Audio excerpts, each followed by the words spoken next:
Boa tarde, pessoal. Meu nome é Kathleen. Estamos aqui hoje com o Délio Pinheiro, que ele é jornalista, escritor e comunicador. Estamos aqui para abordar o projeto Soletrar, proposto pelo nosso professor Márcio Moraes, que tem o intuito de abordar a história de um escritor montesclarense, sua influência e sua trajetória.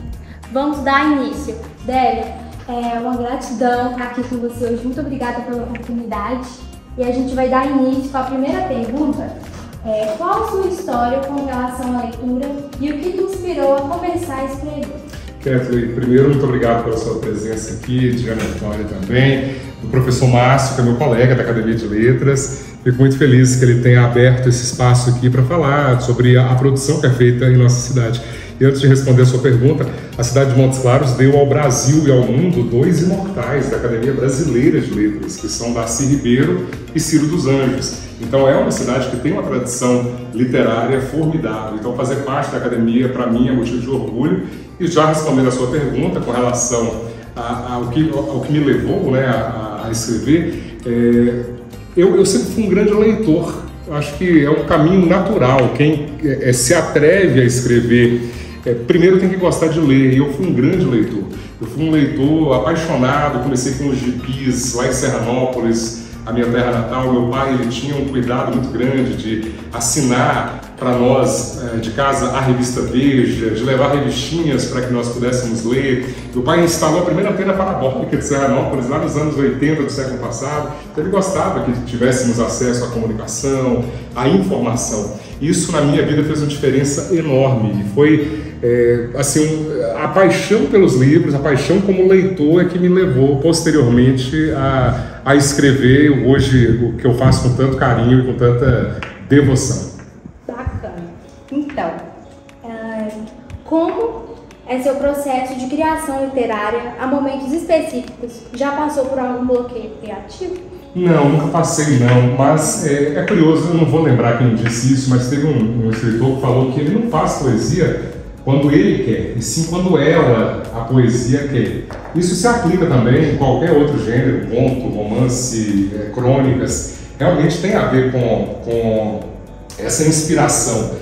E assim, eu já tive vários momentos de inspiração, até de madrugada, de acordar para tomar uma água e de repente vem um insight, uma ideia, e aí você, não que eu vá parar eu sou louco, eu não vou parar 3 horas da manhã para escrever, eu tenho que acordar cedo no outro dia. Mas eu sempre tenho cuidado no meu celular, eu sempre deixo aquele gravador, a função gravar, prontinho ali. Agora tem o WhatsApp também, né? Você faz uma mensagem para si mesmo, registrando aquele momento, aquela frase, que eu sei que uma frase certa eu vou conseguir encaixar, seja num poema, seja numa crônica. Muitas vezes a ideia vem prontinha e eu estou envolvido com alguns projetos simultâneos, né? Um livro sobre aforismos, um livro sobre coisas amorosas de Montes Claros, pessoas, lugares, situações.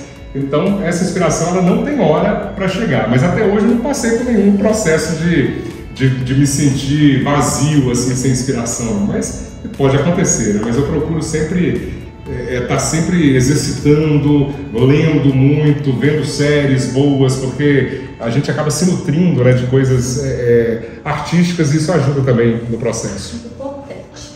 Então, você deixa transparecer a sua escrita influências de outros autores? Há um espelhamento de sua produção na escrita de algum autor de sua predileção? Bom, eu lancei livros em três gêneros. Eu lancei um de poemas, e as minhas grandes inspirações na poesia são os poetas brasileiros Mário Quintana e Carlos Drummond de Andrade. Sou apaixonado pelo Vinícius de Moraes também, os três são geniais. Eu como gosto de rock, eu gosto muito do Jim Morrison, o vocalista do The Doors. Ele escreveu coisas incríveis também, assim, no formato de música, mas com a pegada de poesia. E a referência dele era de Rimbaud, Baudelaire, aqueles franceses incríveis, né? Então eu tenho muita gente que eu curto. Mas a influência mais decisiva, na minha opinião, foi Gabriel Garcia Marques. O meu filho mais velho, ele se chama assim por causa do Gabriel Garcia Marques, prêmio Nobel de Literatura, nascido na Colômbia, que escreveu 100 Anos de Solidão, que muita gente tem conhecido a obra agora através da versão do Netflix, que aliás é bem inferior ao livro, né? O livro é sempre bom, mas eu diria que o meu romance Um Punhal para uma Gasta, ele traz uma ideia muito forte assim de Gabriel Garcia Marques, que é aquele realismo fantástico que a gente vê muito na obra dele. Pelo amor de Deus, não é comparação nenhuma, não, é só uma referência bem sutil que eu trago aí a alguém que eu admiro muito, que é o Gabo. Ótimo. Como foi o seu processo de inserção na Academia Montes Clarice de Letras? Isso foi interessante porque eu entrei na Academia de Letras há 10 anos. Eu estou nesses dias agora comemorando, né, essa primeira década de imortalidade. É engraçado isso, né? Falar de imortalidade, e muita gente se pergunta por que fala isso, mas tem uma explicação simples para isso, que é o fato de que presume-se que quem escreve um livro, esse livro vai permanecer de alguma maneira, daqui 100 anos, daqui 200 anos. Hoje a gente fala de Machado de Assis como se ele estivesse presente, ele já se foi há muitos anos atrás, assim como Guimarães Rosa e tantos outros escritores, Shakespeare, né? Mais de 500 anos. E nós continuamos a falar deles. Claro que ele não tem nenhuma pretensão de ser tão grande assim, mas existe também o fato de quem nos sucede quando deixarmos a academia, alguém assume o nosso lugar e vai falar que está ocupando a cadeira tal, e aí o que vem cita os demais. Então, eternamente o escritor é lembrado como imortal pela imortalidade das letras. Mas tem até uma história engraçada, tem um colega meu da academia, que é o Vanderlino Arruda, que é uma figuraça aqui de Montes Claros, tenho a maior admiração por ele. Ele chegou todo sério para mim e falou assim: Délio, eu descobri por que nós somos imortais. Eu perguntei, né? Por que, Vanderlino? É porque nós não temos onde cair mortos.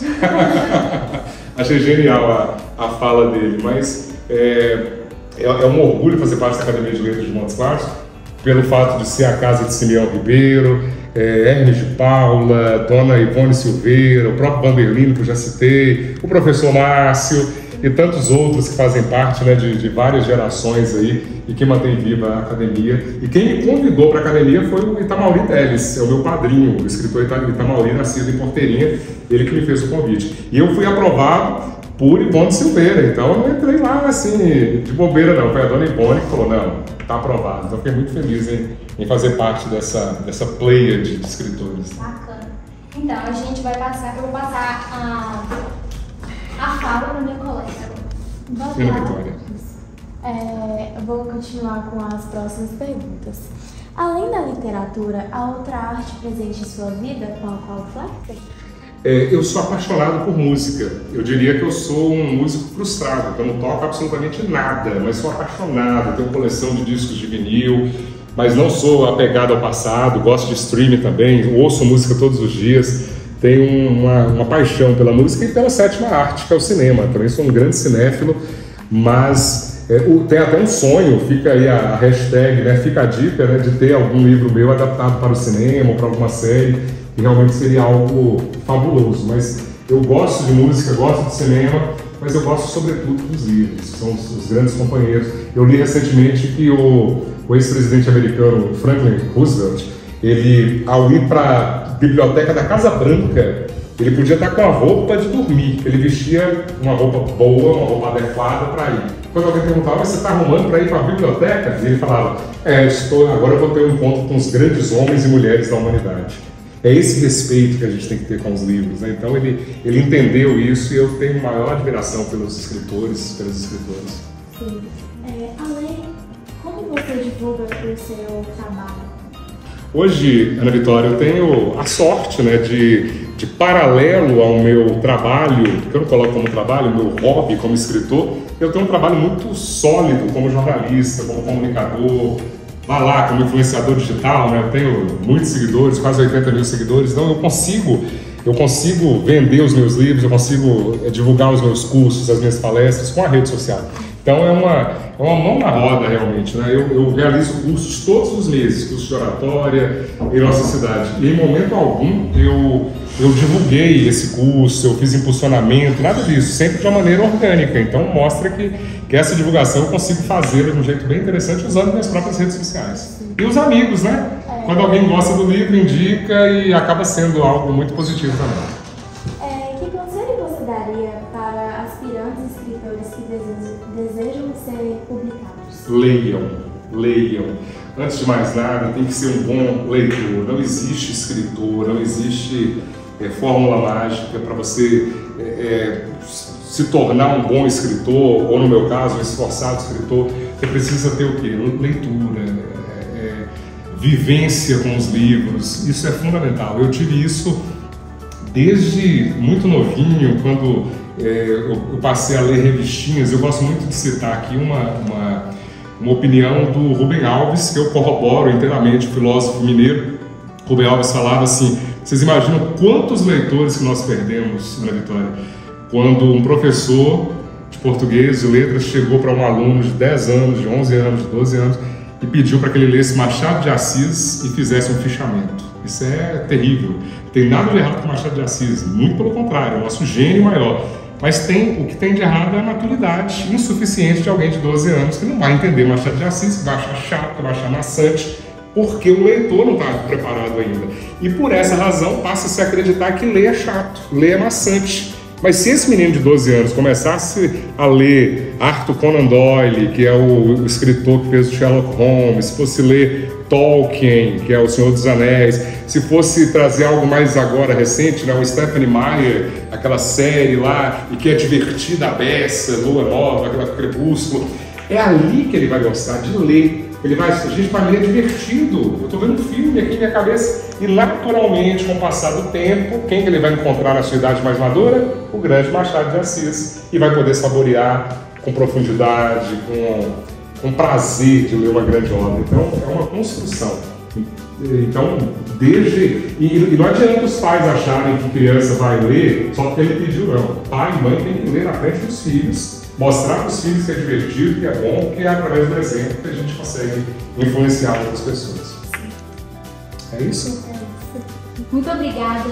Gente, foi isso. Obrigada.